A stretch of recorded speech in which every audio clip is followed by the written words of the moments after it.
మత ప్రాతిపాదికన చంపినా కానీ మన సెక్యులర్ వాదులు, సో కాల్డ్ సూడో సెక్యులరిస్,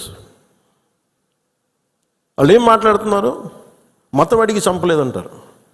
చనిపోయిన మధుసూదన్ గారి భార్య, అందరూ వాళ్ళ అబద్ధాలు చెప్తారు. వాళ్ళు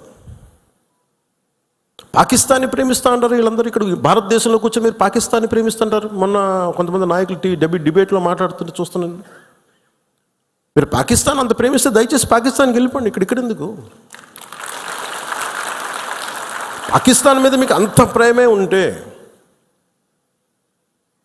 ఇది మాట్లాడుతున్న పోనీ ఏదైనా వీళ్ళందరూ కూర్చొని కాంగ్రెస్ నాయకులు వీళ్ళందరూ, కొంతమంది ఎమ్మెల్సీలు కూడా ఉన్నట్టుగా అనిపించింది నాకు చూస్తుంటే.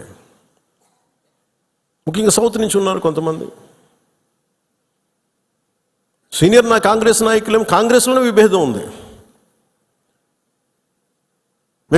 మేము వెళ్ళిపోతే మీరు పాకిస్తాన్ని, మీరు భారతదేశంలో దాడి జరిగినప్పుడు భారతదేశానికి నిలబడాలి తప్ప పాకిస్తాన్కి నిలబడతాం మీరు సెక్యులరిజం అంటే అది ససేమిరా ఎవరు ఒప్పుకోరు. ఇక్కడ ఆ బలం మనం చూపించాలి మనం.